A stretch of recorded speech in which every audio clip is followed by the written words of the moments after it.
Hello everyone, welcome back to PSGL here for round 4 of the PCF2 Championship today. We're going to Austria, obviously the Austria Ring, now known as the Red Bull Ring, an absolutely great track. I think it's the first Grand Prix done in 1970, so a very old track. Obviously it's had its changes here and there over the years, so obviously back when it was in 1970 it's nothing like it is now. There's been lots of changes. I believe before it used to go on further, then at turn 3 you'd end up going around some kind of forest, I believe, if I was correct, but enough of that. Joshua Birch isn't going to be here today. He's got COVID, so he's taking a week out. I'm just going to step back from it. He still made the highlights for us, though, which is great, so we'll be getting them on in just a second. France last week was an absolutely great race. There was so much going on. Obviously, Legend took the win in the end. Really, really good effort from him. And today, hopefully, we can see some of that action back again. Obviously, down into turn 1, down into turn 3, and maybe some battling side by side as we head through the middle sets up. But we're going to have a look at the highlights now from last week at France.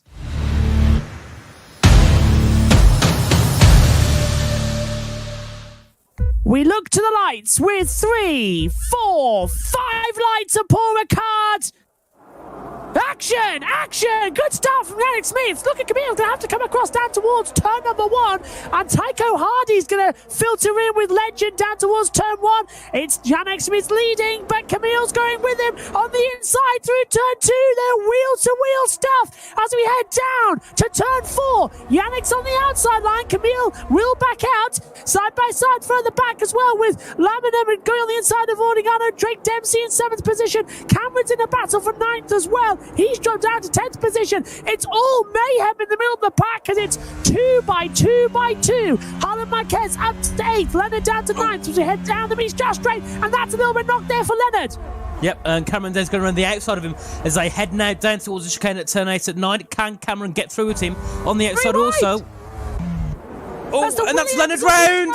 Leonard's round to the chicane, I don't believe it! Bogdan! Oh, Bogdan was involved in that too. Have they got through cleanly? Yes, they've both rejoined the race, but it was 3-1, just doesn't go at the chicane. Nope, and Tygo Hardy going for a move on Camel Stature. There's going to turn 10, but backed off as he just knew he couldn't get through on the exit. And now he's just going to stick behind as they come through. Turn 11 now in towards turn 12 and 13. Drake Dempsey also sitting just behind Thomas Laminum, but not the best start for Cameron Days. Dropped down to 10th at one point. Was then looking to take that 8th position back, but they went 3 wide. I think it was with Harlem, or Milan, sorry, into turn 8, and then obviously it ruined it for Leonard. That's why he's down now in 17th. That's Kevin getting through on Andre. Oh, Kevin's pitting. No, not Curry, sorry, Andre's pitting. That booting, yeah. Andre's come in as well, so he must have had damage. Yannick Smith with the uncompromised opening lap does the fastest, but that will come down because we had a standing start. So a lot of drivers in trouble at the back of the field. Everyone's on the hard compound tyre, bar the 2 that have just come into the pit lane. They've put on mediums, and Andre Chambukin's out of the race. He's retired in the pit lane, so he manages 1 lap. The man who finished 2nd last weekend in Singapore is out on the opening lap here in Paul Ricard. Yeah, that is a big, big shame for Andre. That's not how he wanted to start the race. And that's one Ferrari into the pit lane. Yeah. And Legend. Yep, Legend's into the pits, and Jemper says out. No! Drake, penalty pit lane. Not again. 5-second time penalty for speeding in the pit lane for Drake Dempsey. That's not fair. Drake. Jan Hallen had 133. I'll say Drake's luckiness gets worse every single race. Yes. Spun around after a decent collision down at turn 4 in Spain. Lost it to strategy in Singapore, and this time has got a penalty in the pit lane, which is 5 seconds. That won't help him. That could drop him out the points. And Dylan says Harlem im Vamos. Oh, and that's Cameron. Cameron's right at the back, and now coming through as well with Drake in that 10th position. Cameron's on much hotter tyres compared to the rest of them. He's dealt with Harlan Marquez, but Cameron's stuck now behind Drake coming through the chicane. So look at that. Cameron's all over him. He's going to go on the inside. Brilliant. They bang wheels. Cut off goes Drake. Cameron goes through into 10th. Yep, wow. And also that's Camille going through on Yannick Schmidt down at off B. That was turn 8 and 9 for the pit stops. So this is getting more and more interesting now. This is where we can see the lead of the race possibly change for definite after the pit stop. And also that's Drake coming back at Cameron now. Coming down in towards turn 8 of the chicane. Not close enough, but he was still going for that pressure. He's still going to apply the pressure on the back of Cameron as they come out of turn 9, sorry. Now going to be charging down towards turn 10. And I think all that pressure Drake applied wasn't enough to get through. So he's now going to be stuck down in 11th for now with a 5-second penalty. And Both the leaders in. All the top 4 in. Top 5. Top 6. The pit lane is becoming Piccadilly Circus. Or, as we're in France, it's becoming just outside the Eiffel Tower. And they're all in. All for medium compound tyres. Now, Legend has the net lead of the race. Let's see. Will Daniel come into the pit lane? They're all changing. Yep, I'm on board with Legend as he comes out of turn 15. Cameron just behind. Can Legend take the net lead? I don't know if it's going to be tight, but we'll stick on board with him. Can he take it? He comes out, and he's going to take net P2. And that's Yannick. Very close.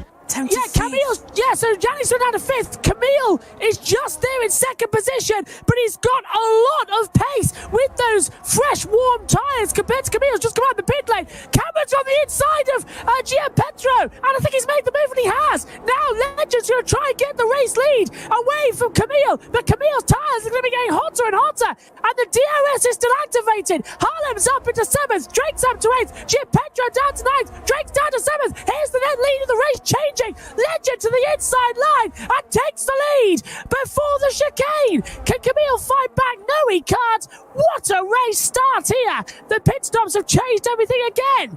They have, and on board with Harlem as he's on the back, pressuring Drake Dempsey to come out of the chicane there. Very nice pit stop for Cameron coming out in the net P6, considering he's 9th. And that's also Gianpietro Giano getting close onto the back of Harlem Marquis as they come through into turn 10.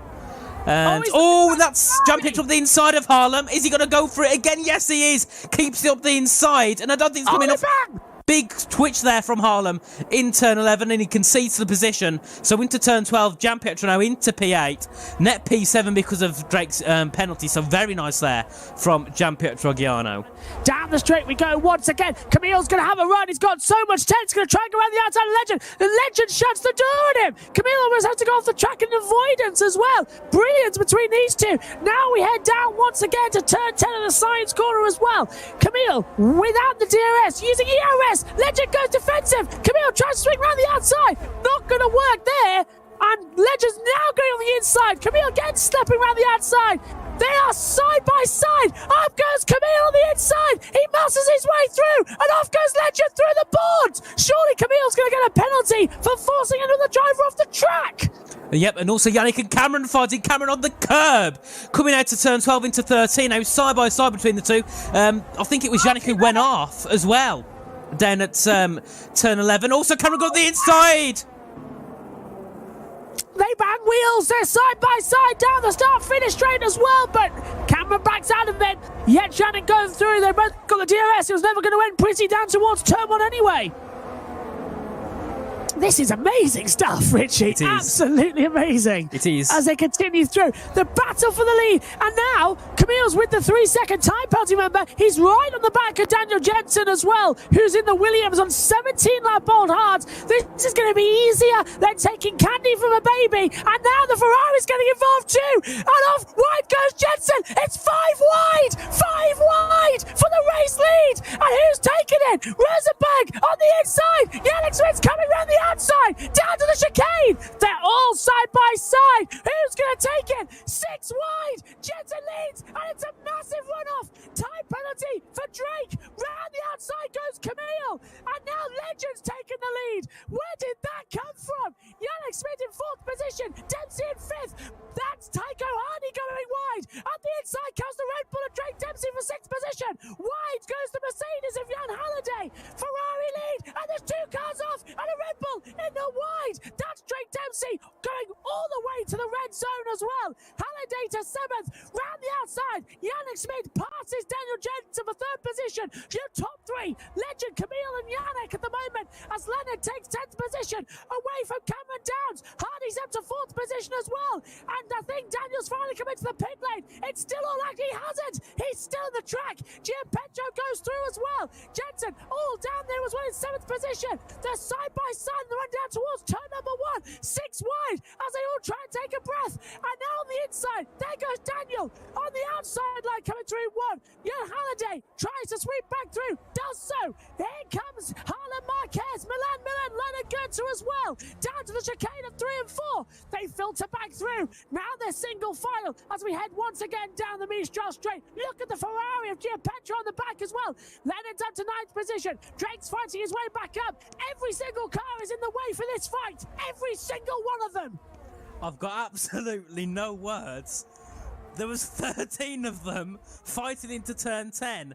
We thought F1 had the action last night, but F2 has turned it up by 10 times. So that's Cameron down to 13th, fighting with Drake Dempsey on the exit at turn 9. Cameron's got the inside on the exit and he gets through. They go wide again! And they're still side by side. Leonard's in 9th trying to go through. And the Williams of Milan's going to be punching through. Daniel's there too. They're all over the place.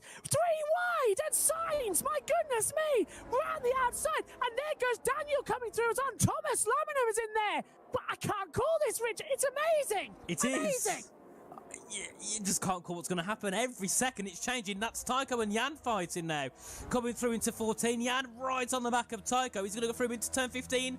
Yes, he sends up the inside. Hits the side barely at Tycho. And they're still going to fight down the main straight. And Jan with the better exit, better traction, takes that P6 right now. P5, sorry. Off the back of Tycho as they head into turn 1. Tycho's going to fight back. Yes, he is. Sends it later. Oh, that's a lunge and hard enough goes the Mercedes. He's gone too deep. Jan, oh, wow. Fantastic. Fantastic racing. Jan Halliday in 5th position and Tycho 6th. Harlem 7th, Leonard 8th. And now up the inside, Harlem Marquez takes it. Off goes Tycho. Leonard's coming in as well. This is unbelievable. It's madness. And the DRS back open again. We've got 2 packs of 5 fighting as they come down the Mistral Straight. Leonard and Milan and Thomas all looking to try and get through on each other. Is that going to be Leonard looking for a move on Tycho? No, but Tycho's going to be looking for a move on Harlan. Backs off at the last second. No, it's a better thing to do. Bogdan and Daniel fighting. Daniel's still set out. Literally becoming a wall on this track at the moment. Cameron's down into 15th position as well. Absolutely unbelievable situation where he's dropped down. He's in a battle as well with Jensen and Jeremy. I think they're all in some sort of battle. They're all trying to pass each other. Look at that. Oh, and there goes the Red Bull. Leonard Goods at the inside of Tycho Hardy for 7th and 8th position. Right round the outside at turn 12 with a sweet move. Terrific. You don't see that every day. As Dempsey's come back into it despite being last few laps to go. And there's Cameron. Yeah, he's going for a battle there with Tamas Gal into turn 13, now into turn 14 and 15.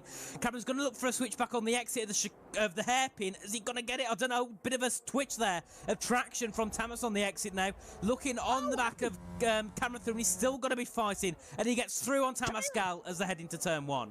Camille had a big twitch coming through turn 1 as well. He was right in the back. A legend now has lost that position once again. Yannick Schmidt in a battle as well with Jan Petro Orginio as well. Jan Halliday in 5th, and they're now starting to calm down, but they're all still closing with each other. We have 13, correction, 14, correction, 16 cars separated by around about 4 seconds. Yeah. It's madness. The entire one. Let me look at the penalties. We can see Drake's got 8 seconds, so 3 seconds and the one for the speeding. Tamas on 3. Oh, and on the inside, Giappetro barges Yannick Smith off the track. Yannick comes back, barges Giappetro, and they go side by side down towards turn number 1.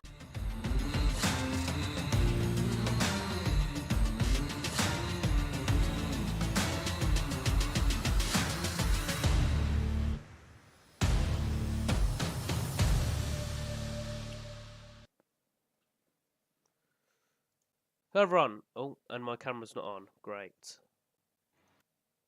Well, my camera's not working, so sorry about that. But welcome back to F2 here on the PC platform. If you didn't see the first intro, we're here for round 4, which is at Austria. Unfortunately, Joshua Birch can't make it, but another Josh is here. Joshua Davis, welcome in. Yeah, hi everyone. Welcome back to PSGL F2. So great to sort of fill in for the next couple of rounds, round 4 here at Austria. Of course, such a legendary track. For both on real life and also in the sim. Pretty much 3 times we've had some incidences on the last lap heading into turn number 2, but hopefully it should be all fine tonight. So obviously a lot of overtaking opportunities can be had, as we've just said, into turn 2 as well, heading into Slosh Gold as well at 4 if you're brave enough round there. Obviously you don't want to end up like Sergio Perez or Albon there, but hopefully they can all manage it there. And obviously, you've got those tricky Sector 3s, which is pretty much fully flat as much as you can. A little bit of a lift for the last two, but pretty much fully flat out racing. But should be good. The championship's looking really, really intense, Richie. But yeah, there should be an absolutely cracker. It should. We look at the championship standings now. Cameron leading over 2 points to Jan, and at the moment there's a chance Cameron might not be able to race. He's got some issues with the internet, and he's still not in the lobby, so Cameron might not be racing today, which would be a big shame. Jan's obviously in second; he's racing today, and then the top 10 all separated by 16 points. Gian Pietro down in 10th on 10 points.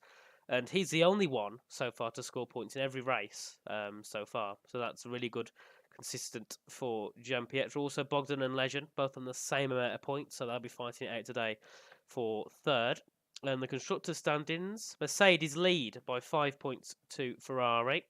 And then 1 point behind them is McLaren.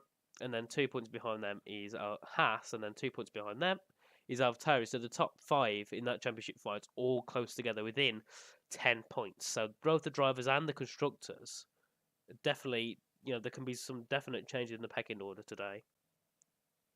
Yeah, it absolutely could. Obviously, Cameron, hopefully if he gets in time, should hopefully try and win this as best as he can. Obviously, Jan, 2 points behind him is going to be incredibly tight if he does not win this race or even finishes behind him. But he's going to have to focus on that championship game. There's still lots of rounds to go. There's still about, 6, 7, 8 rounds left to go in the season. So there's still a lot of time.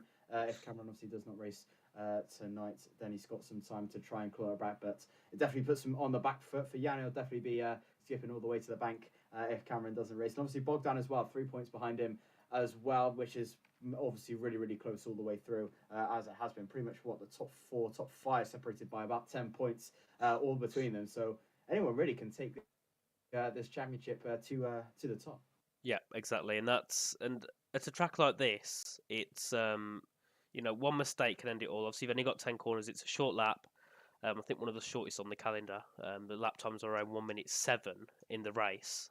So, there's little room for making errors, and that's why on here you've also got to be sticking in the DRS train the whole way, because if you've got no DRS going down to turn 3 and even to turn 4, you're going to lose so much time on the trains ahead and behind. So you've got to make sure you can stick within the 1 second gap, just be able to be pulled along from everyone. Bogdan's left the session. He should be back in shortly. Still no news on Cameron, but he's been told he can just join whenever he needs to. So hopefully he can get in shortly. And it's going to be full wet here in quali, so that changes up completely. I was going to say qualifying times are around 1:03. Obviously not on the wets. And I can't really tell if it's inters or full wet, but we'll find out shortly when the drivers get out onto the track.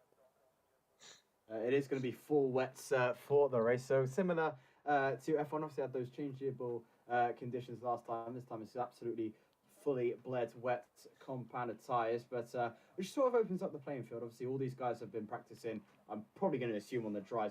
Most people qualify on the dries. They practice on the dry compounded tyres. So it's absolutely new territory to everyone here to see where their where their times are going to head into qualifying, obviously into the race. Short qualifying we have here for Formula 2. Formula 1 is always a full qualifying session, but we have the short 18-minute session here, so it's all to play for, as it usually is in F2, as I think Drake is going to be the first ones to set a lap on the wet compound tyres. He will be, and I know there'll be some people in here that are happy. Daniel Koyat, I think Daniel Yelton and Harlem obviously took part in F1 last night, and they did have wet parts in qualifying, so they'll be happy to see the wets, but I don't think many other people will. I've been jumping into a few of the practice sessions people have been in today and yesterday, and hardly any of them involve driving in the wet, so it's going to be very difficult for these drivers to get used to it. Or obviously around here, in general, you use lower downforce setup, so that already makes the traction a lot lower than it normally would on other tracks, such as Singapore or Monaco.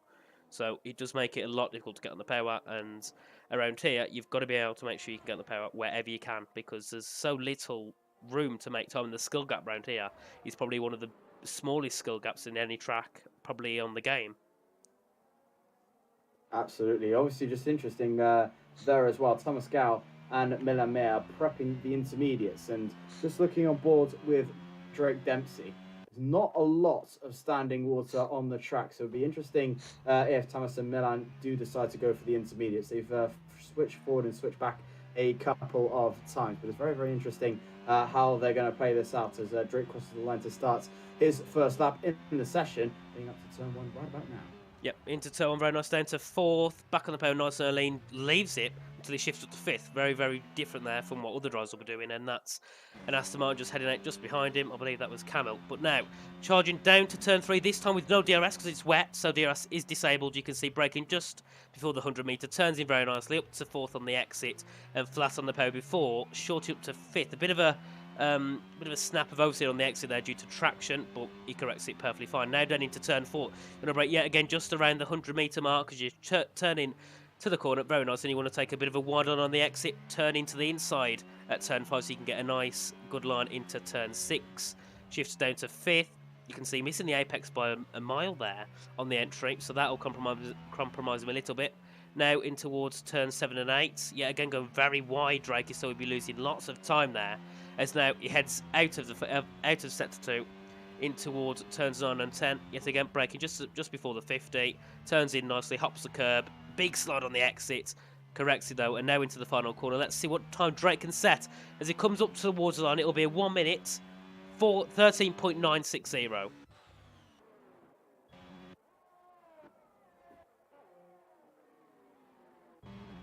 We look further down. Floris Wires making his first appearance here in F2. So far, obviously missed out the first 3 races, but he's here for the 4th round in the AlphaTauri, this time as a reserve.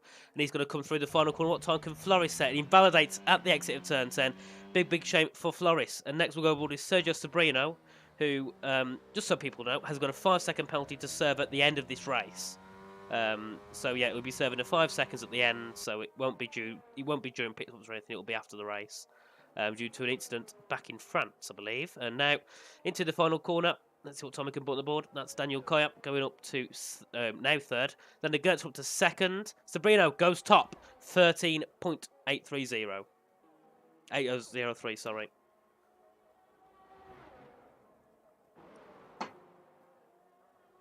And Doggiano into turn 1. Very nice. Obviously, 10th in the championship, got 10 points. And he's already set a time 3rd, I think.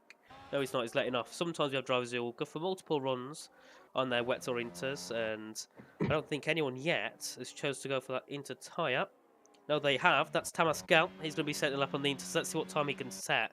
This will be very slow, already by 1 minute 5 as he comes through turn 9. So I'm not sure this will be that representative, but we'll see in the final corner as he comes up towards the line. It'll be a 1 minute 13. No, it'll be a 15.1. So the inter's still not usable just yet, as he's quite far off the rest of the field. Jan Halliday coming through the final corner. Let's see what time he can put on the board. He puts on a 13.8, puts him into P2. Obviously, the championship leader, Cameron Dowd, isn't here, so he's still got issues with his wheel. And I've noticed Bogdan Moldovan is in the McLaren, which he shouldn't be. He should be in the Alfa Romeo, so that must have been an issue in when selecting the vehicles. Could have been because he didn't select one. So yeah, Bogdan shouldn't be in the McLaren, he should be in the Alfa Romeo. And Milan Maya purple in that middle sector, so the track getting a little bit dry by ever so. And Thomas Lamina, sorry, goes up to 3rd. Sorry, I was just looking at the chat. Yeah, Milan Maya in the final couple of corners. Let's see what time he can put on the board. Drake Dempsey switching over to some inters, and Milan Maya invalidating. So not what he wants. And around this track, it's really easy to invalidate. Never mind when it's wet, when it's easy to go off the track and easy to lose the rear of the car. And Tygo Hardy up by 2/10 in that first sector. Currently got the exact same time as Zanne Gertz, who's down in 9th. So it could be a good opportunity for Tygo to get himself into that top 5. His teammate currently up in 5th with the exact same time as Drake Dempsey. Absolutely, it is very, very tight all the way up there. 960 for Drake, 960 for Daniel, as we ride on board with Taisho Hardy, making his way through the left-hander. A little bit of a wobble on the exit, keeps the power nice and going. There it is, about just under 3.5 cents up on his personal best. Another little bit of a wobble out of the exit of the right-hander, going through the gears as he heads up towards the fast-flowing right-hander, which is pretty much a little bit of a lift-off in the dry, big lift-off in the full wets, and almost fully off the throttle for the final corner. DRS will be available there to you right about now and across the line for Taisho. It's a 10th place position of a 14.247, 1,000th slower than Bogdan Moldovan in P9. So the times are very, very close indeed, as Drake Dempsey is now prepping the intermediates. We saw someone on the intermediates, I think it was Tamascal, who decided to go out, was pretty much in the midfield. He's currently P8 at the moment, so he's not that much quicker on the wets, but as the track slightly dries up, you can see the rain sort of easing up as much as it was than it was about 5 minutes ago, but it's definitely going to come into a lot of people's own. We'll have to wait and see what Drake does as well, as he's rounding the final couple of corners on his first push up on the inters.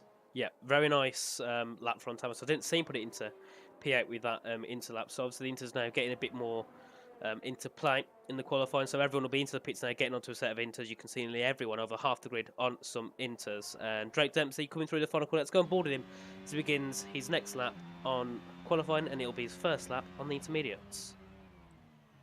Into turn one then comes Drake Dempsey as Jeremy Grenier sets the fastest lap at 13.627 on the wet compound tyre, so that might prick up Drake Dempsey's ears ever so slightly. Heads into sector one, about a 10th and 3/4 up on his personal best, which will put him to about P4, maybe even P3, maybe at a stretch of P2. I'll have to wait and see as well as he heads up towards Slosh Gold, then towards the right hander. This probably will put him into P2 at the moment. Yellow flag just in front. That's one of the McLarens going slowly. It will be Bogdan Moldovan just getting out of the Ferrari's way as he heads up towards the flick of the rest of the left-hander, down to 5th gear, keeping tight towards the curves as much as you can, and let the car drift out to the right-hand side, on towards the curves, and into the flick of the rest for the left-hander, sector 2, 7/10 up now. This is going to be pole for sure if he can keep it going a little bit scruffy out of the exit of sector 3, but keeps the momentum going. As you flick up towards the right-hander, Harlem Marquis almost a second quicker than Jeremy Glenier on the intermediate compound tyres. The inters are definitely working to everyone's favour now. It's definitely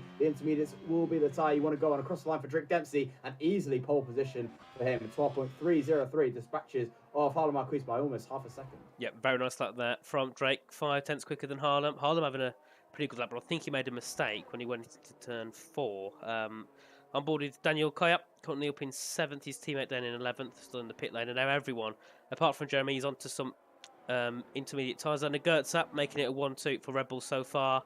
We had a wet qualifying in Singapore in round 2, and Red Bull did take a 1-2 there as well. So Red Bull seems to be quite quick in these wet conditions, as obviously, you can see. They're both separated by 2/10. Up at the top, Daniel Yeltsin up into 3rd with a 12.6. Daniel was one of the ones in the Discord chat who seemed very happy about it being rainy. So hopefully that could help him a little bit. But Daniel Kai up towards the line, goes quickest at 12.119. So the track really, really drying up very quickly. Vincent Nyquist is beginning the lap. Camille Sturcher up by just over a 10th in that first sector. He's down in 16th, currently coming down into turn 4, obviously on a 21.1. He hasn't set a representable time just yet. And Legend Rosenberg, last week's race winner, up into 3rd. Bogdan Moldovan up into 3rd as well. Take that, 12.363. So the times are really, really getting quicker now. And Camel Thatcher are still coming through that second sector. And Cameron Dowds managing to get in finally after about 10 minutes. So hopefully he can take part in the race. Gian Pietrogiano up into 3rd as well. Makes it a 3-5 for Ferrari. Very, very nice considering they're only 5 points behind Mercedes in the championship. Camel Thatcher up now into turn 9. Short lean towards turn 10. You've got a break. Nice bit into 4th. Back on the barrier into 5th. And now up towards the line. What time can he set? It'll be a 1:11.924. Much better then for Camille Thatcher, currently on provisional pole at the moment. Daniel Kjelton coming towards the line. He will not be going any quicker. Flourish Wise, however, will be coming through the final couple of corners, fresh off his F3 title, coming in to F2 tonight for the Alpha Tauri team. A little bit of a wobble out of the final corner, crosses the line. Top 3 for him at 12.194. Back where he deserves to be, immediately replaced by Daniel Koya into P3 with a 1:12.119. Not a bad time from the Dutchman there, as there goes Legend Rosenberg into the top there. 11.784, 2/10 quicker than Camille Thatcher as the time starts to flurry through and through and through. Cameron Dowles has just joined us as well. There goes Drake Dempsey, 2/10 quicker than Rosenberg there. 11.570 for him. Where is the Alpha Romeo? That is Jeremy Glenier across the line now. Can he go any quicker than 14th? He can only stay 14th, actually. He's going to try for one more. Tycho Hardy goes 11th for Haas. the Ferrari, I think that's the Ferrari of Gianpietro Oggiano. Yes, it is. And there goes Lenny Goetze, only a couple of hundreds quicker than his teammate Drake Dempsey, as somehow Red Bull looking out the front row so far. They are. Red Bull looking really, really strong in the chat. You want to say yesterday Thomas did a 9.815 on Inters. That was ideal Inter conditions. Well, I can't see the track being 1.5 seconds quicker than it is now, but we'll see at the end. We've still got about 5 minutes remaining. Miller Mayap currently on a lap. Purple middle set hasn't set a lap yet, so he needs to get one on the board so he can get himself. Oh, big slide, I think it was from Milan. No, it wasn't. That was an Alpine, sorry. That was Thomas Laminen. But Milan now in towards turn 10. He's got to get along that time on the board. Daniel Kaya up to first yet again with 11.476. Milan Maya up to line. Can he take that provisional pole? No, he can't. 11.946 puts him into P8. Bogdan Moldovan not on a lap. He's let off. Who else on a lap? We've got Sergio Sabrino. He's not on a lap. Gianpietro is. He's purple in that middle sector. So let's see what time Gianpietro can do. Currently down in 14th. And no, he goes to the pit lane instead. And Petro deciding to come into the pits. We finally see Cameron Dowse on the timing screens. Jan Halliday has gone quicker in sector 1 by half a tenth of a second. Currently riding in P2 for Mercedes. And how badly would he need this pole position to try and establish his lead in the championship? And Cameron Dowse is probably going to have about 1 or 2 laps at best to set a decent qualifying time. Currently down in 20th. He's just joined the lobby from a few issues. So hopefully he can try and set the grounds running with only 1 or 2 laps up his sleeve. Jan Halliday, his current championship rival, alongside Bogdan Moldovan, currently sitting in P12, massively out of position for the McLaren there. Again, only half a tenth up on his personal best is Halliday. What can he find in Sector 3? It's going to be oh so tight with Daniel Kerr, and he's actually going to come into the pit and he's going to abandon that one.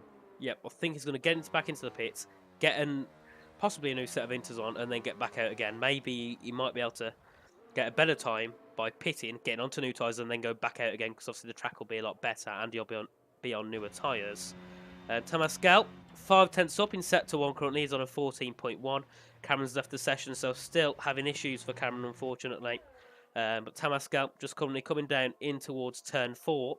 One of the quickest drivers here in F2, so surprising to see him down in 18th, but obviously just made some mistakes, hence why he's not improved from his, I believe that was his first lap he set, or second lap. On the Inters, but he's now just coming through in towards turn 6. Going on board with him as he comes into turn 6 and 7 now. Very nice. You can see riding the curb a little bit, able to get the power nice and early.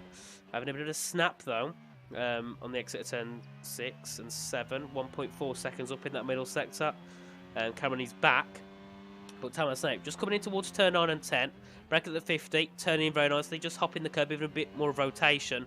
Now into turn 10, you can see riding on the curb very nice on the exit, up to the line. Where can Tamas Gal go? Lots of mistakes with the rear, and it only puts in P7. So Tamas, normally I'd expect to be in that top 5, but just missing out on it on this occasion. Bogdan Moldovan just currently coming through the final corner. Can he improve on his time? No, he can't because he's on an outlap. Vincent Nyquist is just currently coming up into sector 1. He's up by 300ths of a second. Currently down in P12. I think about 3 minutes ago he was second. Now, because of the track and the way it's just getting way, way better, he's now dropped down to 12th. Jeremy up in 11th as well with 11.9. Currently, Red Bull 3rd and 4th. Very nice qualifying from those. Mercedes 2nd and 5th. Ferrari, who was 2nd and 4th earlier, are now 6th and 16th. So everyone's got to get back out and try and get the latest lap possible, because the latest at your lap, the drier the track will be. So that's, it's going to give you the easiest chance to try and get a pole position. At this point, anyone out of this grid could possibly take pole, apart from Cameron, I think, because he's still got issues, as he's only just joined back into the session. But Vincent just currently coming through now in towards the final couple of corners. I don't think he's on a lap. No, he's not. I think he's going to set it again. So Vincent obviously let off somewhere. Flores Flyers, he's let off down towards turn 3. Cameron's out the session yet again. Oscar Villacampa up by 5 tenths in that first sector, up by 1.8 seconds in that middle sector. So Oscar will be able to get a good time on the board, and I could possibly put him into that top 10, maybe just ahead of his teammate, who's on 11.9. But we'll stay on board with Oscar as he comes into turn 9. Really, really missing the apex there. Not ideal at all at turn 9 into turn 10. Very nice line. Early on the power up to the line. What time can Oscar set? It'll be only P16 at 12.3. So that incident at turn on, I think, compromises that by quite a few tenths. Yeah, definitely. So Oscar being massively devastated with that one. Oggiano into P6 there for Ferrari. Not a bad time for him, 11.625. He will take that to the bank. Leonard Goetze is riding the final corner, 10th down though in Sector 2. What can he find in Sector 3? He's going to have to find something big. He crosses the line now and still down at his time, so he does not improve on his personal best. Jan Haladesh is out there on an outlap. His teammate Daniel Kjelsen is about to cross the line. He's a second down on his time. Does not go any quicker. What about Drake Dempsey? He's about to cross the line now. Only stays P4 at the moment. I think he might have been on an outlap. Forest Fires and also Thomas Gal yet to cross the line. Thomas might be first as the track starts to dry up ever so slightly. Still yellow flags in Sector 2 and Sector 3. There's traffic everywhere. You look, I have no idea what time we have got left as we fleck on to the final couple of corners. There we go, 15 seconds. That's a big, oh no! That is big traffic there for Thomas Gal. Not sure who the Aston Martin was in front as he crosses the line now. Only a 10th quicker, and Thomas will be absolutely furious with that one. That was Camille Statua blocking him into the final couple of corners. I'm not sure how much he could have done as Sergio Sabrino puts it to the top. Yep, Sergio Sabrino taking provisional pole. Considering how poor Williams have been this season, a pole position would not be bad at all for Sergio Sabrino. On board with Floris Fizzi just coming through in that middle sector.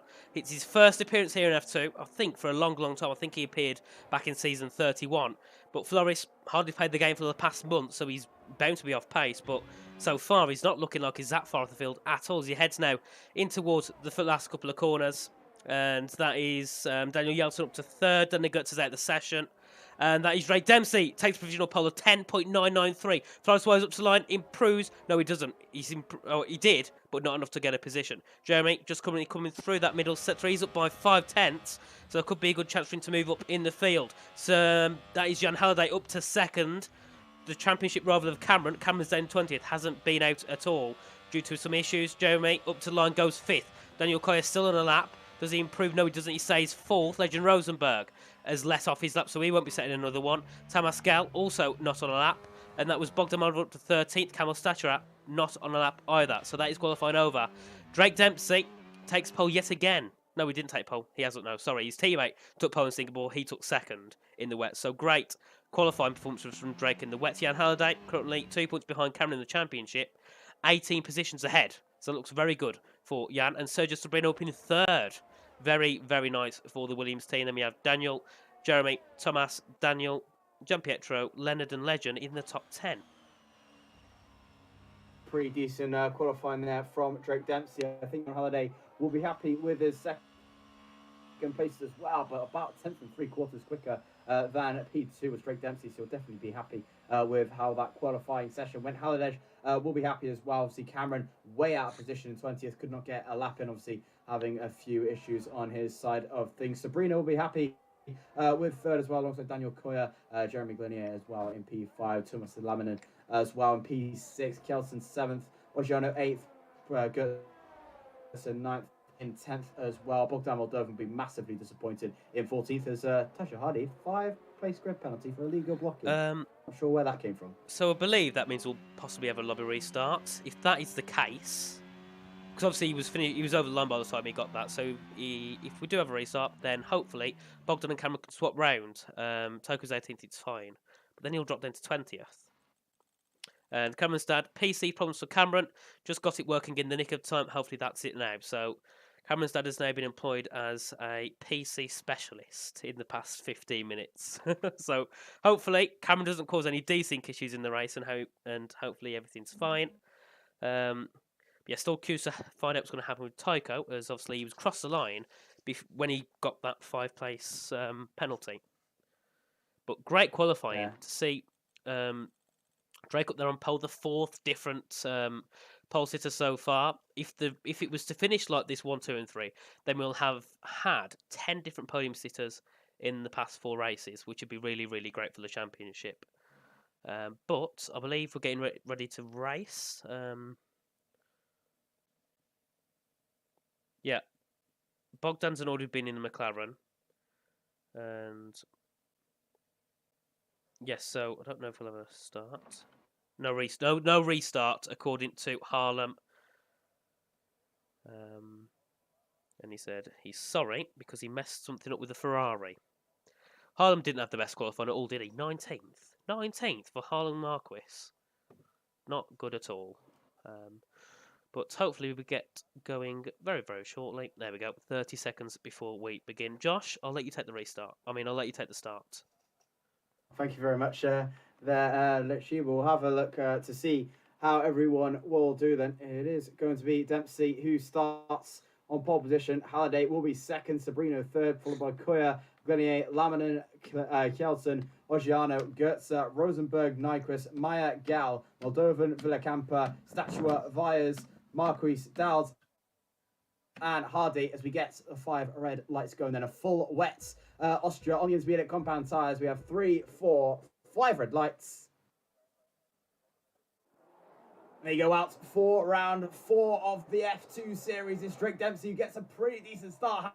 Halliday getting a better when he needs that for the championship. Down the inside, he will go on the red ball, but Dempsey around the outside on the wetter line will get the better traction. Heading up towards Stoshgold then, we go into Drake Dempsey, followed by Jan Halliday with Sergio Sabrino waiting in the wings. They're almost going to go side by side. Yellow flag to the back, a huge accident, and that is the championship leader out of Oscar Villacampa. Cameron Dow's flourish rise as well. The full safety car has been deployed. What on earth has happened back there? I don't know what happened. But I believe Bogdan was also involved because he's 4 seconds down. Kamil is also 4 seconds down. But the only thing I saw of those three was Floris going wide at the exit of turn 1. So I don't know if he rejoined and had an issue with something, but I don't know. But Cameron Dowd out of the race before it even properly started. The championship leader. Now this changes the pecking order completely. Jan, if he was to finish in second right now, he'd take the championship for what, 10 points he'd lead, and yes, very unlucky for Floris, and yes, not ideal at all. Dead in 20th. Not sure what happened at all there. And Oscar Villacampa obviously getting involved somehow with that incident. Hopefully I'll actually have a look on the Discord to see what's going on. Won't repeat some of the words because I guarantee there'll be some angry people. Floris saying nice. So yes, that's an interesting thing that happened, but this is what it is. Cameron's left. And there we are. Safety car is out. It's just waiting at the top by turn 3, but the top 10 are Drake Dempsey, Jan Halliday, Sergio Sabrino, Daniel Kayat, Jeremy, Thomas Laminen, Gian Pietro Giano, Daniel Jeltsin, Legend Rosenberg, and Leonard Goetze. Losing 3 in the first corner is not ideal. I don't think it's something we've seen that much before, especially Austria. Considering it's a straight line, surely they can't be that stupid to end up crashing. But it is what it is. Oh, actually, I might send Florence to the now to figure out what happened because I'm intrigued to know how people managed to crash on a straight.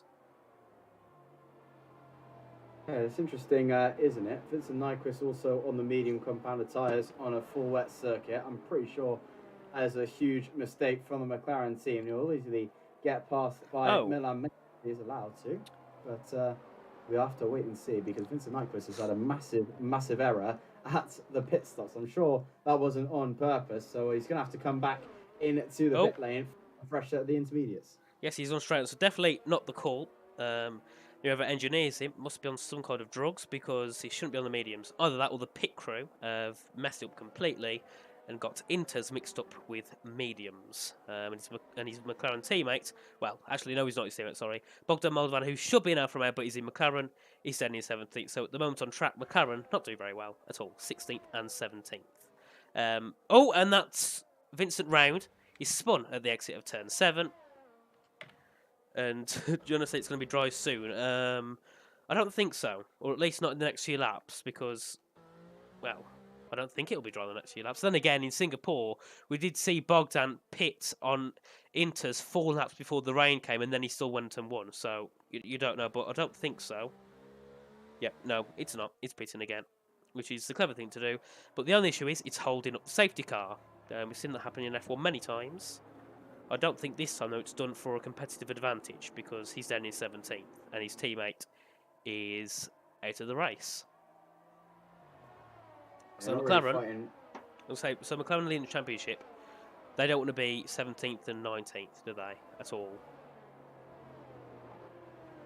Definitely not. McLaren currently stats in P3. One top championship so far added to their name. Obviously 20 points heading at Spain, then 2 points at Singapore and 8 points at France. It's not been the greatest. Oh, hang on. of We've got affairs Floris at in here all. with us. Yes, we do. Floris. Hello. Hello. What happened? What happened down at turn 1? Got tagged on the back, which made me spin, and yeah, just couldn't control it anymore. Wow. I've reviewed the replay. Needed to avoid the accident in turn 1, so I went wide. Came back safely onto the track. Besides, parked them all the time in the McLaren, and then had a better exit as well for some reason. Even though I was outside of the track, safely rejoined, was quicker, and then all of a sudden he turns to the left. Maybe he got contacted Oscar or Cameron. From Oscar or Cameron, yeah. Yeah. And yeah, sideways I went and couldn't avoid it anymore. And apparently, I was thinking hopefully it only was going to be front wing damage when I was sliding to the wall. Mm-hmm. But then I saw the tire pop off, and then I thought, fuck. Yeah, no ideal. Sorry, no ideal. So sorry for the language, by the way. now. But sorry for the language, but yeah, not the comeback I wanted. So yeah, that's really unfortunate. But thanks, Floris, for joining us. I didn't expect to see you in here. I looked on the Discord to see what happened, and then all of a sudden you're in the commentary box. But thanks for joining us. And no worries. yes, you've obviously got next week to try and improve. But the safety car's in this lap, so we're going to get back to the racing. Drake Dempsey will lead from Ian Halliday and Sergio Sabrino, and they're all going to be snaking around now, trying to get the tyres nice and warmed up. Josh, who do you think will take it into turn 1? Do you think it will stay the same, or do you think Jan will get through on Drake? It's going to be tough. Halliday, obviously, probably might have to be thinking about the championship here, heading into turn number 1. Has to keep his nose clean. His championship rival of Cameron Dowd's already out after the first turn, so he's going to have to hope for just to try and get as many points as he can, get out, and go for round number 5. He's got P2 at the moment. Drake Dempsey just in front of him. Sabrino just behind, and it's just a matter of when Dempsey will decide to go, and I think he's going to dart off now, and Halliday is a little bit etchy out of the final couple of corners, but we go green after lap 5. Yep, and Drake completely fine away, but Sergio losing time. Daniel Kaya getting a really good restart, coming side by side with Sergio into turn 1. Can he get through? He's going to go side by side into turn. Very nice, and no, he's just not going to get it yet to back out just a little bit due to there being hardly any space in the corner, but that's allowing Jeremy to get involved as they now head down towards turn 3. Can Jeremy try and get through? No, he doesn't. He sticks back for now, but there's a battle behind. That's Gianpietro and Daniel Yelton into turn 3. Yelton going to go for the inside line at the hairpin, gets through. They're still going to be side by side. That allows Legend to get involved. Big snap from Gianpietro. Legend up the insides, gets through on his teammate now, and also Leonard Goetzer getting involved down to turn 4. Gianpietro being absolutely eaten up by the field so far, and then they're going to go around the outside. His teammate blocking him in, and now Leonard concedes a position, stays down to 10th. But not the best start for Gianpietro at all, getting caught up completely, nearly hitting the back of his teammate there in towards turn 6. It couldn't be a worse start for the Italian down into P9. Legend gets through up into P8. Leonard trying to have a look down the outside, almost making it a 3-wide affair into Slosh Gold. Was not going to work for him. He still remains in that P10 spot. And actually, Oggiano heads for the pit lane, so there might be some damage on that Ferrari machine. We'll have to wait and see. He's going to come into the pit lane now. Dempsey with the fastest lap of the Grand Prix. Halliday did what I thought he would, just stay behind, keep his nose clean and hope for the best. Sabrino, however, is on a charge at the moment. He's currently about 4.5 tenths back on the Mercedes at the moment. Koya had a little bit of a scrap into turn 1, which could not help. Oggiano's on the mediums once again, as the rain has stopped, but it's still way too early for the dry compounder tyres, unless he's going to wait maybe for another safety car if he can. But for the interesting thing is the rain has stopped, so we might see the dry compound tyres heading in maybe in about 5-ish, 10-ish laps maybe. Yep, so it's either going to be a Ferrari strategy for Gianpietro, or it'll actually work. One of the two anyway. And Tiger Hardy just gaining on Harlem Marquez. Harlem having a great restart, started in 19th. On the first 6 laps, he's moved all the way up to 11th. The carnage down at turn 1 probably influenced that by about 5 or 6 positions, but Harlem ain't going to be moaning on that at all. He's already on course to be catching up to Tamas Gelt, but Tamas having a little bit more pace. The gap's 8 tenths, obviously no DRS, so it doesn't really matter if he's within a second or not at the moment, but it will, I think, be getting dry very shortly. The track for me looks like it is dry. On my screen at least. Looks very dry. And Drake Dempsey sets fast lap 12.1. Jake says, what in the mid-race interview? Well, in F1, they don't manage to crash out 3 of them into turn 1. Hence why we had an interview mid-race. So, that probably explains why. But Togo Hardy still looking to gain on Harlem, and the track looks dry, obviously on the racing line. So maybe we have people chucking themselves into the pit shortly. Bogdan getting through and Camel's stature up, still fighting out of turn 3. Camel getting a bit better traction, gets ahead of Bogdan, but Bogdan's going to have the slipstream down into turn 4. He's going to use some of his battery, goes for the inside line, tries to get the move on Camel. Can he stick it in? Camel's going to be a little bit ahead, has a better line on the exit. Bogdan, however, he's going to have the inside into turn 5. Camel's going to have the inside into turn 6. This could end badly if they don't make it cleanly. Bogdan's going to go from the outside line. Camel pushing him off a little bit there, but they're still stick side by side. Now in towards turn 7 and 8. And yet again, Bogdan being pushed off a little bit there. Camel going wide. Bit of contact between the two. But Bogdan now puts himself into P14. Oh, and big collision. Ooh. Camel not knowing how to brake at that point there into turn 9 and having to bail into the pit lane. And also Daniel Koya on the back of Sergio Sabrina yet again as we head on to lap 8. And a couple of people now choosing to pick Milan and Camel, the only ones to do so far. And the gap getting a little bit bigger between Jan and Sergio.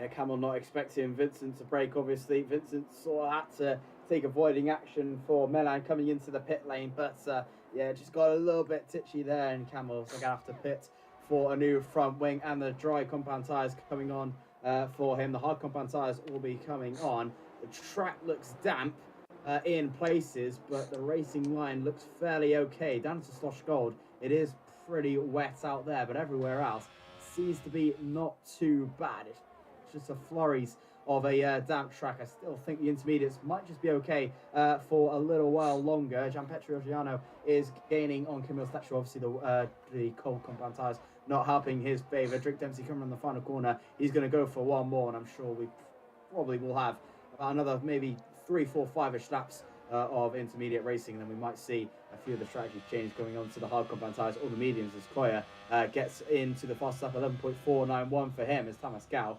comes into the pit lane. That might be for dry compound tyres. So every so often, people are starting to venture out, reacting to what Mea, Statua and Oggiano are doing, and on goes the hard compound tyres for Thomas Gal. Yeah, and I just looked at the standings, sorry. Sergio Sabrino's start qualifying was better than I thought. I didn't realise he hasn't scored any points. I thought he scored 1 or 2, but no. He scored none. He's had a DNF in Spain, DNF in Singapore, and did not start last 2 weeks ago in France. So a 3rd place finish would be very, very nice for him.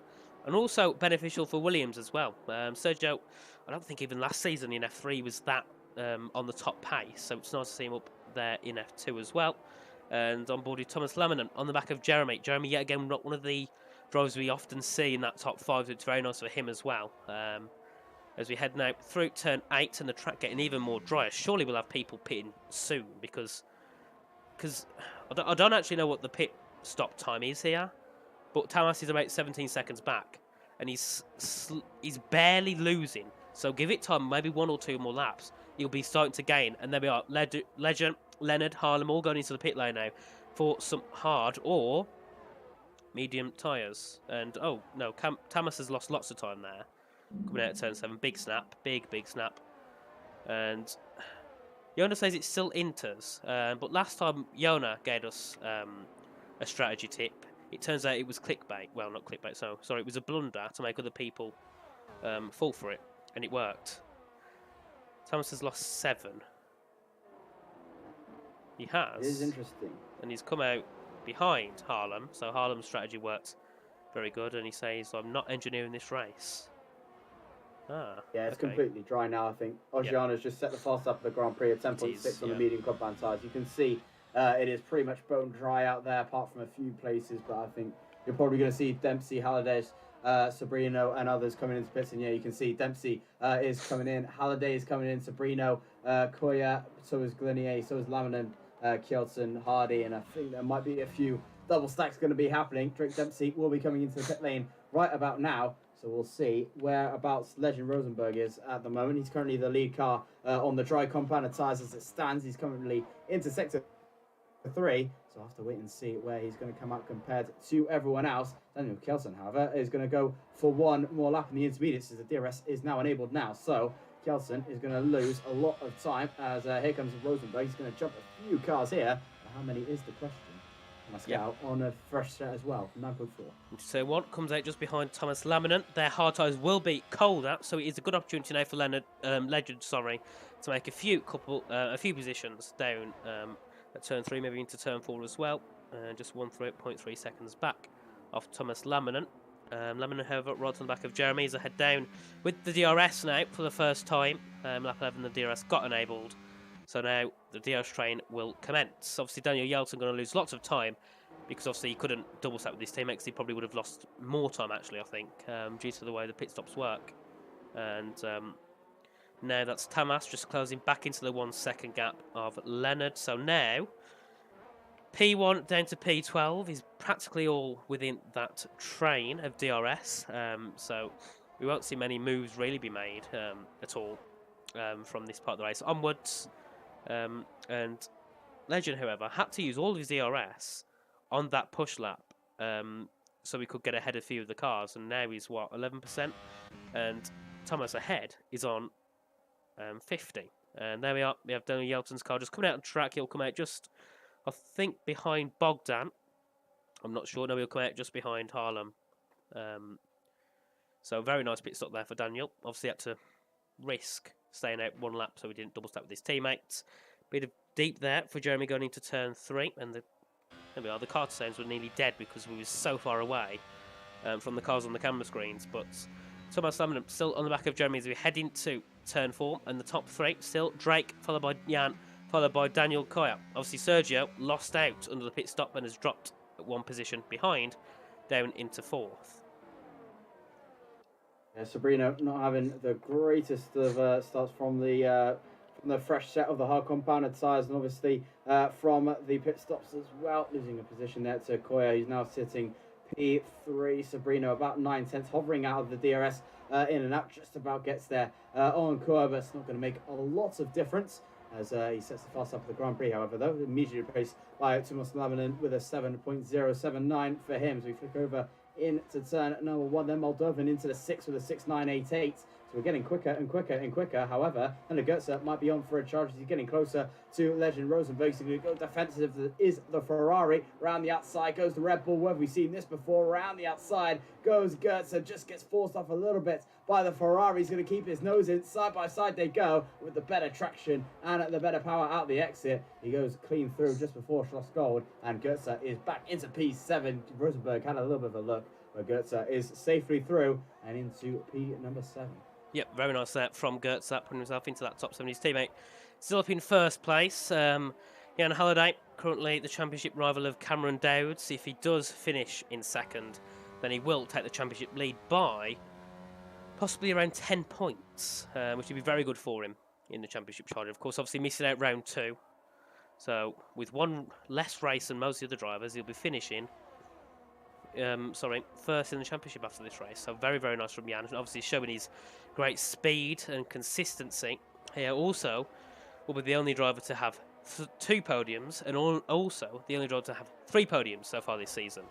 As Daniel Koya gaining on the back of Jan Halliday into turn 3, obviously not close enough, about 3 turns behind, nearly hits the back of the Mercedes, however, as they go into turn 3 and back now. Then to turn 4, they'll obviously be keeping those positions they're in now unless mistakes are made. Tamas Gal obviously losing time because of that DRS train, which is not ideal. Puts Yeltsin in a good position to try and either stick behind Tamas and keep the DRS, or get through on Tamas and then try and get back into that 1 second gap. The gap between Tamas and Legend, 1.5 seconds. So Tamas has got to shave off 5/10 in this next part of the lap to get back into the DRS. He's at 1.4 at the moment. Back to get to 1.3 still. I'm not sure if it'll be enough. Yeah, back then to 1.4. So I don't know if this is going to work out at all for Tamas Gal so far. Obviously, Knights are technically still got points, so it's not like he's going to lose out any points, but it's just still not the position you want to be. Another drivers in the same situation are Tycho Hardy and Bogdan Moldovan, who are behind the train that behind the main train, 12th and 13th, and Bogdan gaining just to about a 10th behind Tycho, and let's see. Does he go for a move down to turn 3? He's got the DRS open. He's got the ERS open as he charges past the Haas. Very easy work for Bogdan as he slots himself back into P12. Very nice from Bogdan, considering he was last, I think, earlier when the safety car came out. So very nice recovery from Bogdan. Kayap right to the back of Jan Halliday as they come through turn 4. And yet again, no positions made. So I don't know if they'll have to pit again. I think they might be able to take these to the end, possibly. Let me know in the chat if I'm wrong. But if they can, I think the results will stay pretty much the same. But if we do have pit stops onto softs, or we do have another safety car, that's when it can all change up completely. So we'll have to see what strategies the drivers choose, and if anyone else decides to crash out on the track. As we head on to lap 16 of lap 16, sorry, of the Grand Prix, and as it was on lap, it's stayed pretty much the same as it was on lap 1 with Drake and Jan, but then obviously Daniel and Sergio over to swap around after the pit stops. Bogdan say it's the fastest lap. We've already had someone round after I said someone would spin round, and it's Bogdan. No, it's not. It's Tamas Gal. Spun round at turn 1, now down into 14th. Not very good for Tamas at all, and that's Vincent being overtaken by Camille and Gianpietro. Still not sure why he moved over to let them all through. That's a weird one, unless he had like an illegal overtake or something. But yeah, just 2 tenths behind Drake as we head into turn 4 yet again. Daniel now 3 seconds behind Legend Rosenberg, so I think there might have been a bit of an issue with contact between the two, hence why they've lost so much time down at turn 1. Yeah, definitely. So Vincent had an incident as well into the final couple of corners. He got stopped. I think he might have spun around out of the final couple of corners or whatever. Not 100% sure, but he's lost a few positions as well, alongside Daniel However, has been pressurising Jan Halliday as well, but just couldn't find that missing piece to try and get the job going. Bogdan Moldovan, as we've just seen as well, into P11, now hunting down Harlem Marquise for P10. He's been setting pretty much fastest lap after fastest lap after fastest lap. As Koya will get the DRS once again on Jan Halliday, who will also get the DRS on Drake Dempsey, heading up into turn number 2, then braking hard. Not enough there to try and fight of a overtake happening as we head into 17 of 36. Onto the tyre wear, you're probably going to be about 24, 25 laps as Vincent Nyquist retires from the session. Probably about 24 laps on the hard compound tyres. So it's going to be a massive stretch to take them until the end. So I wouldn't be surprised if we see one more pit stop, but I think it will be under the safety car if a safety car is to occur. It's possible to go the distance, but it's definitely very, very, very tricky. So you're probably going to look at around the top, I'm going to say probably the top 14. Obviously, Orgiano and Camo Statue are pretty much out of this one now. Probably the top 14 might be looking at a one stop. But Orgiano and Statue will obviously have to pit again. Orgiano mostly has to pit again, but it's just going to be interesting, that tyre wear situation. But as we head over to lap 18 of 36, Drake Dempsey is once again under threat of Jan Halliday. As Kelton gets a 3-second penalty. Not ideal for Yelton, albeit that was down at the exit of turn 1. Not ideal at all for Yelton. Obviously, he's 3 seconds back on Legend. Now he'll possibly finish down in P13 or P12, sorry, behind Harlem, Bogdan, and Tycho. Have a look at Harlem. Let's just see if he's got enough to gain on Yelton. He's gaining 2.7 tenths down to turn 4. Does he go for the inside? Does he stick behind? No, he sticks behind. So Harlem, playing the DRS game, he would have easily been able to at least go for a dive bomb on Yeltsin down at turn 4, but he obviously chose not to.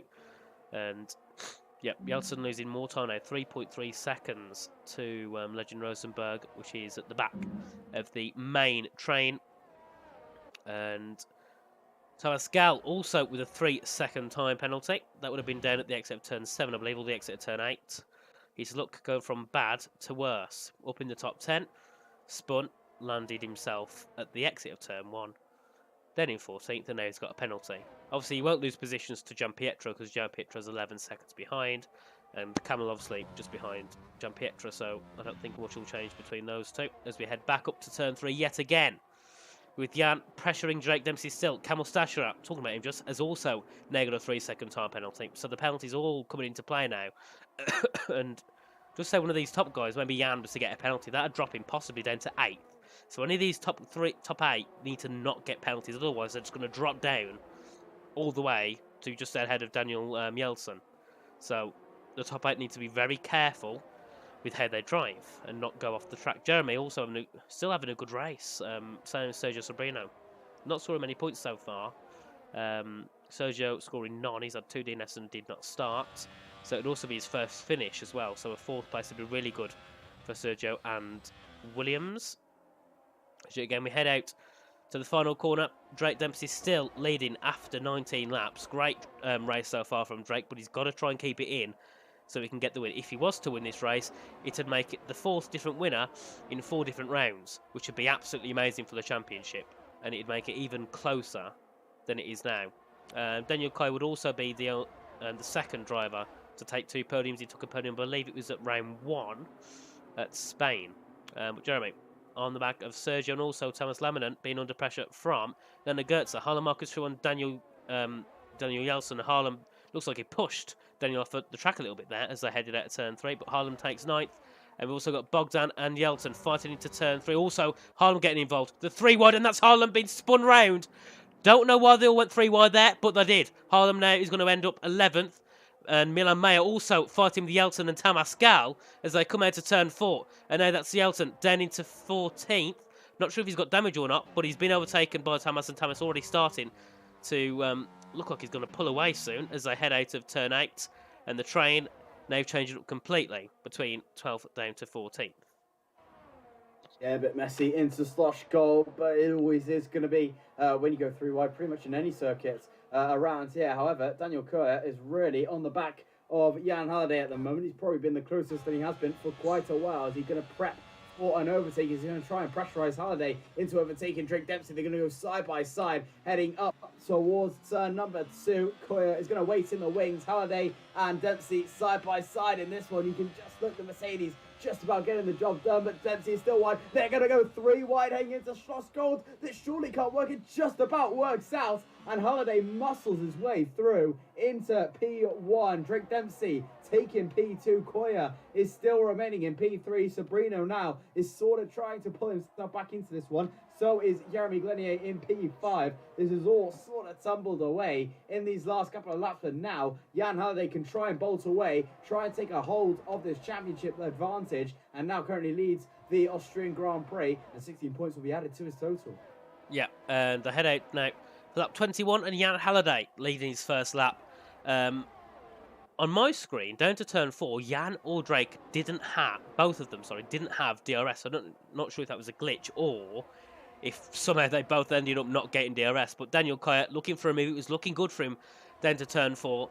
Luckily, this time the top 3 managed to not do what Harlem, Daniel and Tamas did down at turn 4. And Thomas Laminant losing out to 2 positions. I think he had a bit of a lock-up down to turn 3 or a half spin. He's now down to 8th and outside that DRS train. That has allowed Bogdan to start taking a little bit on the back of Thomas Laminant. Obviously not going to be enough to get any sort of DRS. He's still 3 seconds back. But Drake now will be looking to pressure Jan Halliday. Jan is on 59%, Drake's on 59%, and Daniel's on 51 and 44, 60. So they're all really on around the same amount of DRS. So no one's really got a DRS advantage at the moment in the top 6. And Jeremy getting ever so close to Sergio Sobrino as he has so far. But yeah, at the moment the top 5 could take it, any of them. Obviously Barry Burman went from, I think, 5th to 1st last night in PSGL F1. Great recovery from him. So there's no reason saying no one else. You know, Leonard, Jeremy, Sergio could all try and fight for the win. It's possible. We've got 13 laps left remaining.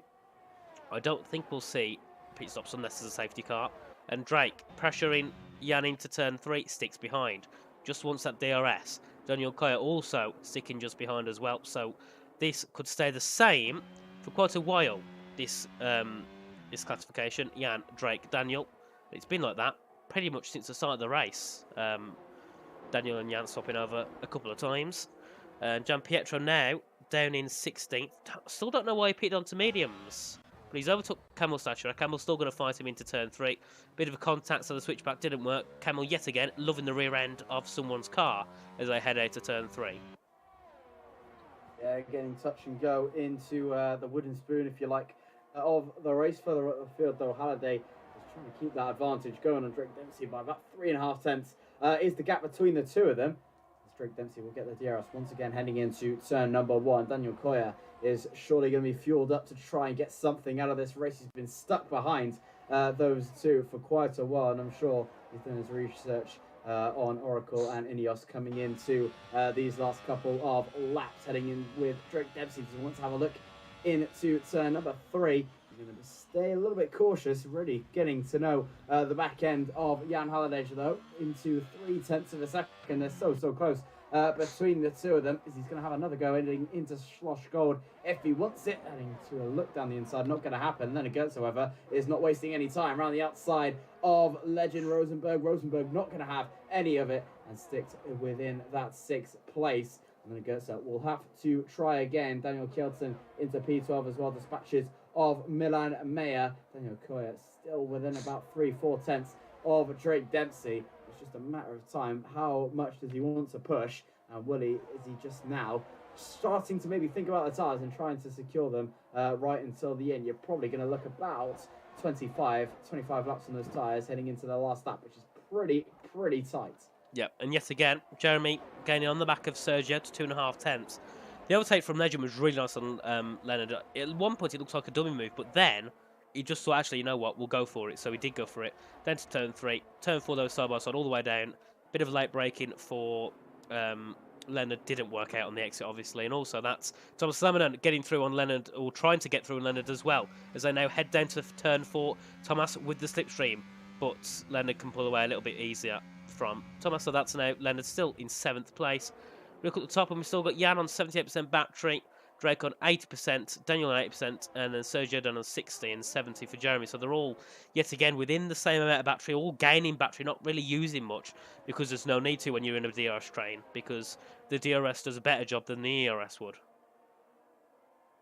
Yeah, definitely so. The ERS just gaining you enough of an advantage down the back straight, and obviously with the ERS and DRS around those longer back straight tracks like Azerbaijan and other places like that, China as well, as Kjelsen picked up a 3-second penalty. It can definitely help you. Obviously in Austria, not a lot of long overtaking opportunity. Obviously your main one heading up into turn 2, turn 3, maybe into Schloss Gold as well if you're lucky, about half a tenth.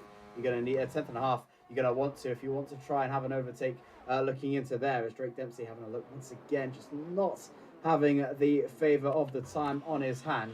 He still remains in that P2 spot and losing a lot of time out of the exit as well. Just Jan Halliday again, a much better exit, and slingshots himself further and further away. Lap 26 of 36, still 10 laps to go in this Austrian Grand Prix, and Jan Halliday will be taking a 14-point advantage on Cameron Dowles heading into this one. But we'll have to wait and see how the other points will play out alongside everyone else. But so far, Jan Halliday doing as much as he can to try and win this race. And winning this race, he will definitely do. Currently stuck, not with a winless streak so far this season. Obviously, 2nd place at Spain and at France. Did not start in Singapore. And how much he would love to kick-start his championship charge for good with a race win here in Austria. Yes, and if Jan does win, it continues the thing on of the fact that anyone who starts on pole doesn't win the race. Drake started on pole today, and looks like at the moment he might not win. Obviously, it's all possible, depending when he wants to go for a move on Jan. But if he doesn't win, then that's the 4 races everyone on pole hasn't won. I think one of them actually DNF when he started on pole, so not ideal at all. And for anyone that starts on pole, and the curse still continues. But Jan obviously not winning a race either yet this season, so his first win here would put him into the championship. He'd really love that. And I'm sure that would also give him some more motivation to head on into the next few rounds to try and extend his championship lead. Obviously, Cameron, down in 19th, not what he wanted. Obviously, had that incident down at turn 1 with Oscar and Floris. I believe it was also Bogdan involved as well in McLaren. So, yeah, really bad start for Cameron. Obviously, I don't think he was expecting much at all from the race due to him having his internet problems, hence why he started in 20th. But still, nevertheless, not ideal, especially when he wants to try and, Cameron's one of the most... He's one of the most consistent drivers. I don't think we've seen DNF in a race in PSGL for a long, long time. I think he had a point streak of about 20, and the point streak got broken by a P11 finish. So I think in the past 25 races, he hasn't DNF'd once. So this being his first DNF is a big, big shame for Cameron. But I don't think it'll let him bother him because Cameron's one of the quickest. So he knows it's not going to affect him too much in the next few rounds if he can just hold his pace near at the top of the field. Absolutely, one of the youngest on the grid as well, and even in the whole of F1 esports, was he 12, 13 years of age, and obviously with the Haas development team as well at RHG, got a good back in there to maybe get himself in the next 4 5 years to get himself a seat on the biggest stage of Formula One esports, and that's of course is the F1 esports series, which obviously not old enough yet to compete, but definitely when he does, he'll be an absolute rising star. So far, leading the championship by 2 points, but obviously with the retirement today, massively unlucky internet issues playing his way, and then a first lap incident causing his retirement, and currently leading himself out of the championship so far. Dempsey, however, is trying to close up to Jan Halliday, lap 29 of 36, still 7 to go. So you're going to hope probably right about now they're going to wait until the very, very last lap to try and attack as much as they can and just try and save those hard compound tyres as much as possible. You can see Drake's gap heading into turn 3 is much, much less than it has been for the past couple of laps. But probably right about now they're going to have to just try and save those tyres right until the end and hope for the best as Legend Rosenberg and Leonard Goetze once again, Legend Rosenberg and Jeremy Glynn having a go once again down the inside. Goes Legend very, very late on the brakes, just about forces Jeremy enough of room, and he's through into P5. Yep, Reynolds from Legend. What happened with Jeremy was he Legend was going for a bit of a dummy move around the outside.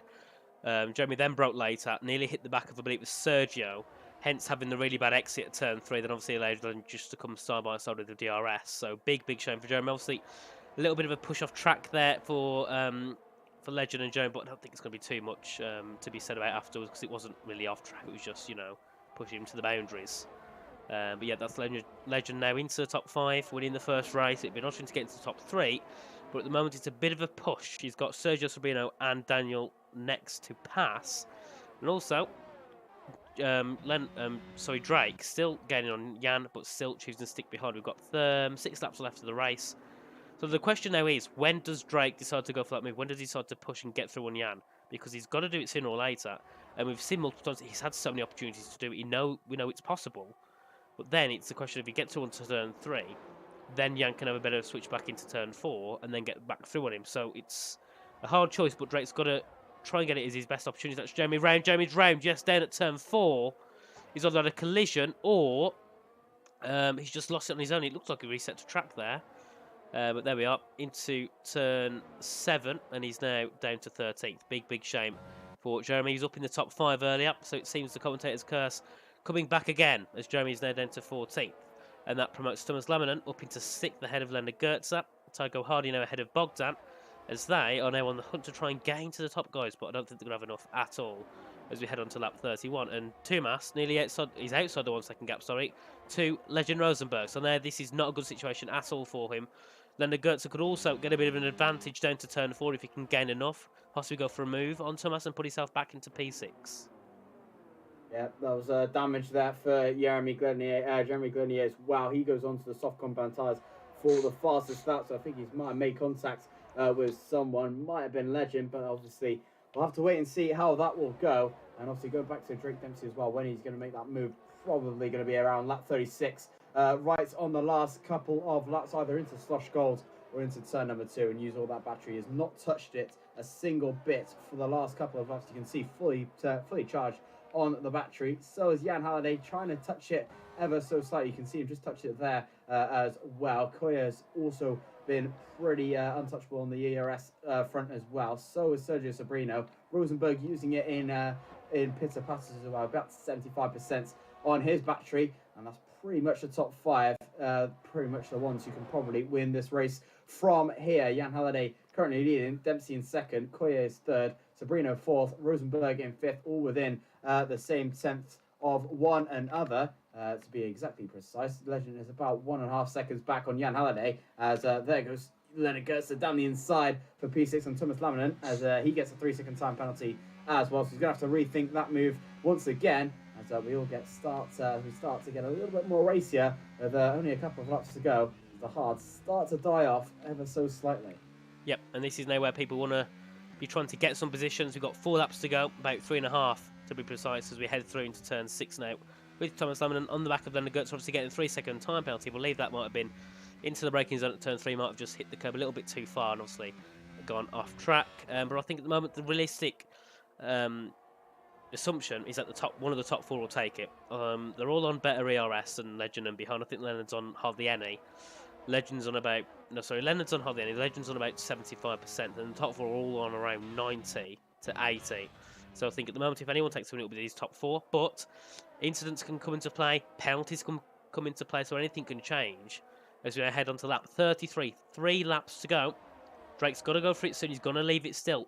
I think at this point, Drake might try and leave it till the last lap. Go for it down at turn 3 on lap 36 of 36. But we'll have to see. And if Jan makes a mistake beforehand, he might try and take that opportunity earlier. But we'll have to see. Also, Daniel Kuyat could also try and get through. Obviously, last time down at turn 4, Daniel nearly went for a double overtake. So we could see something like that happen yet again. And hopefully, for Daniel's sake, he can try and get through on the both. Jeremy goes fastest to 5.1 on the soft compounds of tyres. He's now in 15th. So obviously losing the position after pitting to Kamil Saturat. But now we head through out of turn 8 in towards turn 9 and 10 very shortly as we begin lap 34 of the Grand Prix. Daniel Kuyat about 2 tenths behind Drake, and then Sergio Sabrina about 5 tenths behind the 2. So he needs to get a little bit closer to those guys to try and pose a threat.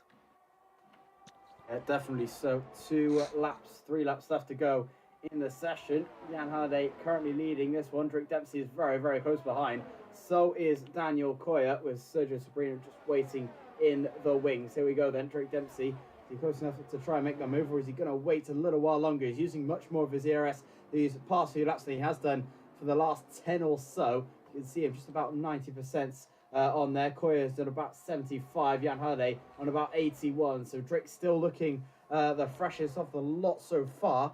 But when is his time going to pounce? I said about lap 36. I'm probably going to be right with that estimation. He's still going to try and push his hardest to try and get this gap. I'm sure they've been using their tyres as best as they possibly can, trying to save it as much as possible to gain to the last lap.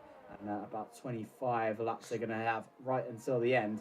It got tight. I thought it might be tight, but it's definitely going to be tight. To Milan May and Kamil Saturat, who's currently riding on 26. They'll be about 28 right at the last. We have 2 laps to go in the Austrian Grand Prix. Jan Halliday currently leads this one, but Drake Dempsey is hot on his heels, and so is Daniel Kuyat. He is, and the question is now, does Drake go for it now? Because he's gaining a lot. But I don't know. We'll see. He's using a little bit of ERS, using a little bit here and there. Now he's burning. He heads into turn 3. He's going to go for it. Yes, he's going to go around the outside on Jan Halliday. Jan Halliday is going to take the inside line to defend. Could be a possible switch back from Drake. Drake will get the DRS. Jan won't. Big slide for Drake Dempsey. That's compromised it completely. And they put that move out of question down into turn 4. Daniel Kuyat looking to try and capitalise, but not enough to try and get through on him. So now the gap still stays the same. But about 2.5 tenths between the 3, and Jan still leading over Drake. So now Drake's got to get it into turn 3. He's got one last opportunity to take this win. Jan will be looking for his first win. Drake would also be looking for his first win. So would Daniel. So these top 3 are going to be fighting for this as hard as they can because they know how much they want it. As they now come down into turn 9, yet again for one of the last times of the race, and Jan into the last lap does lead from Drake. Now Drake's got to get it down into turn 4. Drake's used 40%. Jan just a little bit higher on about 51. You can see how much Drake wants to close up into turn 1. Pose a little bit of a threat on Jan. Nice exit from the 2. Bit of a slide for Drake. So now he's compromised a little bit. He's now down in towards turn 3. Can Drake try and get through? He's going to try. He's closing. He backs off. He wants to get it into turn 4. He's got 20% of battery. Jan on 30%. Jan had a bad exit, though. That's put Drake right on the back of the Mercedes as they now head down towards turn 3. Drake going for the outside line. Jan up the inside as they head into turn 4. Who's going to come out in the lead? Jan's going to have a bit of a better exit on Drake, but Drake's going to go around the outside. He's got the better line into turn 6. It looks like at this point Drake could be taking the lead of the race, which he does. Jan now down to turn... Now down to 2nd. Daniel Kuyat also getting involved. Down to turn 7. Sticks behind. So it looks like at this point Drake Dempsey's going to take the win.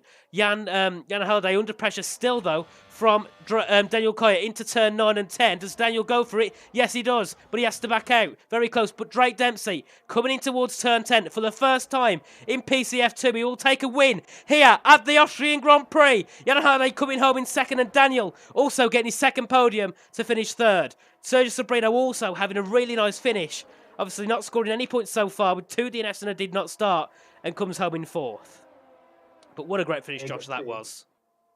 Absolutely brilliant finish all the way through. Jan Haladesh just losing out on the win on the last lap, and continues his streak of finishing second in every single race he's competed in so far. Does take the championship lead. I said before at the start, just has to stay home, keep his nose clean, and get out of there alive with the championship lead.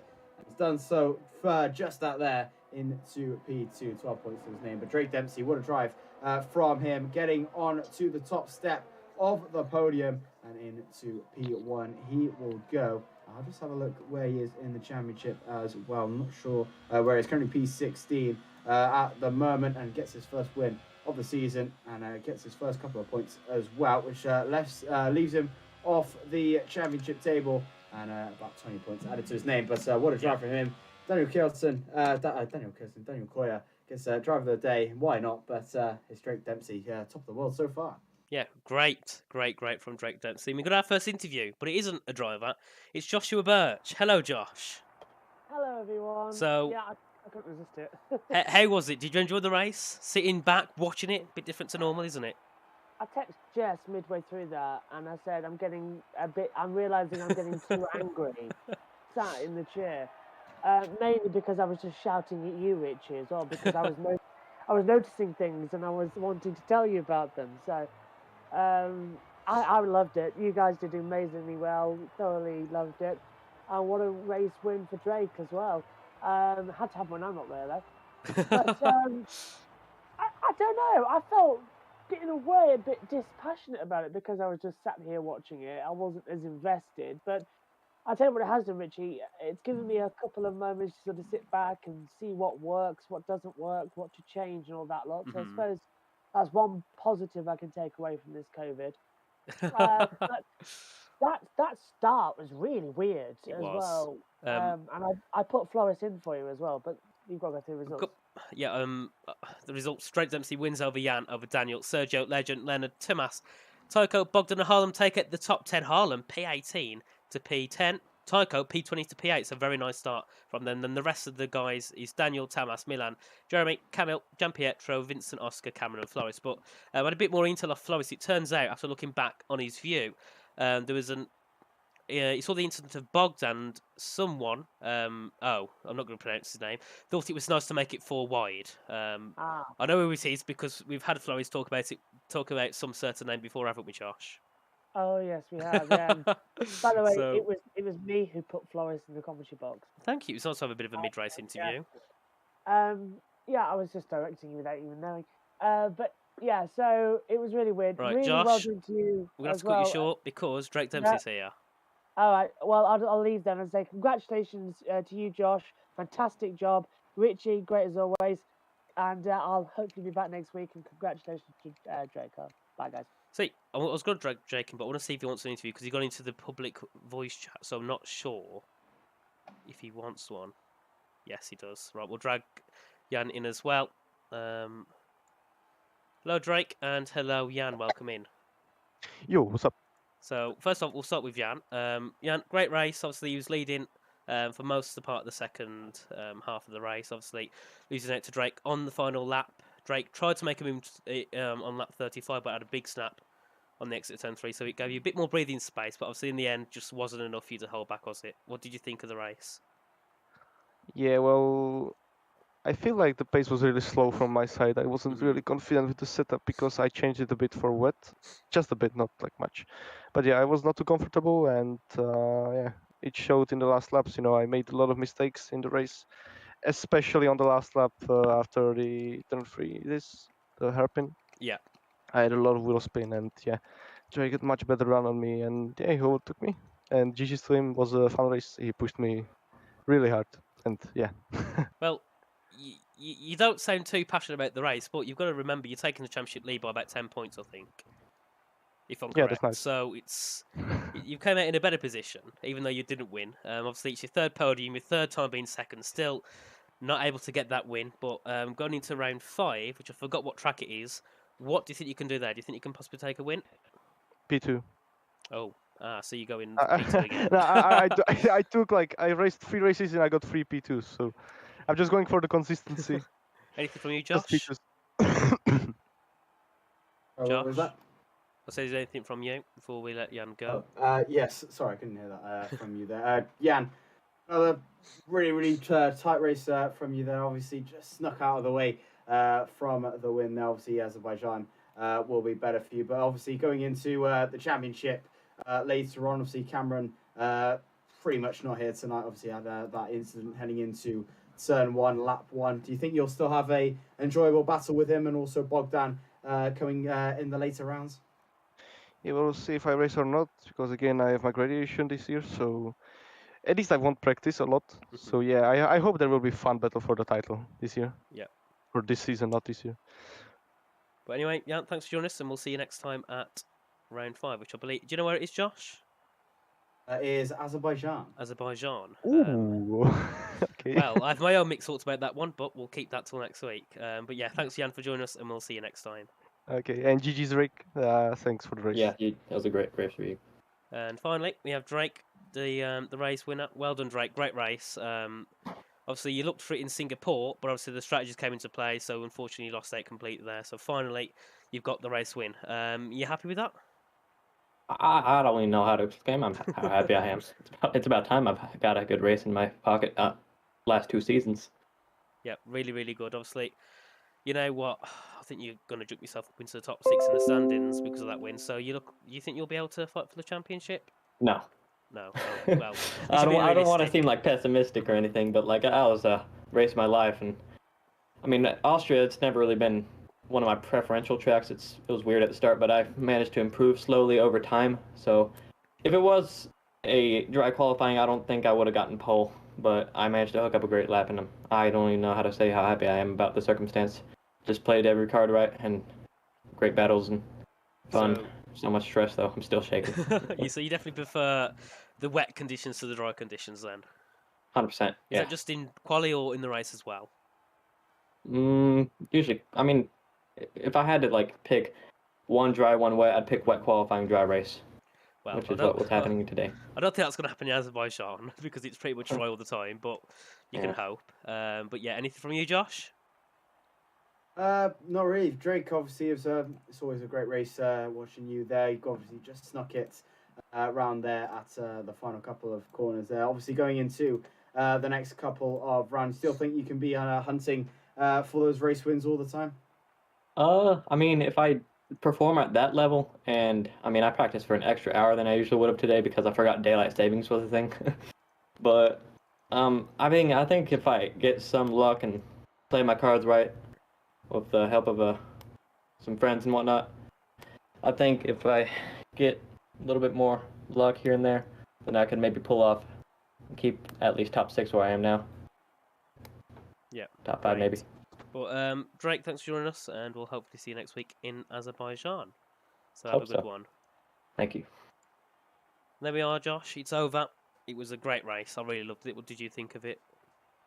Yeah, great all the way through there. Obviously, the wet to dry conditions always makes it a little bit trickier, but it's always nice to see that sort of interchangeable conditions really work. And obviously, Drake managed that very well. I was obviously really scared about the tyres as well, whether they would make it or not, but they just about made it in time. And Drake just about had as much tyre wear and much battery and got the job done on Jan at the final couple of sectors and got the job done. And so Jan heads out heads out into Azerbaijan with the championship leads, which is all that matters for him. And so hopefully Cameron doesn't have any internet issues for next week, and maybe try and push on for the championship and bring back another fight at Baku. Yeah, hopefully. But who would you say, in your opinion, was driver of the day?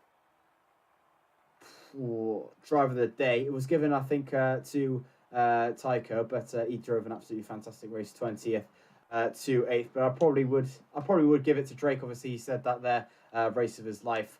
To say that he kept the pace really well all the way through when he was leading, and obviously in second place as well, pretty much keeping it to about 3/10 pretty much every single lap. So I think my driver of the day definitely goes to Drake there. Drake leaving, sorry there. Same. It was a great race from Drake. Obviously, we don't normally see him at the top. Well, we do see him in the top 5, but not normally at the top of the top. So it's great to see him up there for once, and hopefully in the future we see him up there as well. Even more. Obviously, we still got around 7 or 8 races after the championship, and it's changing up even more. So we came into this round with Cameron being the leader, had internet issues, had an incident at turn 1, comes home with no points, which now puts Jan ahead by around 10 points, I think. It also brings Legend up. I think also Daniel can jump up as well, possibly into second. So it really just changed it up a lot. And obviously, you won't be joining us as much, being as Josh will be back next week. But who do you think, in your eyes, could check the championship this season? It's early doors. It's very, very early doors, even though we're only 4 races in.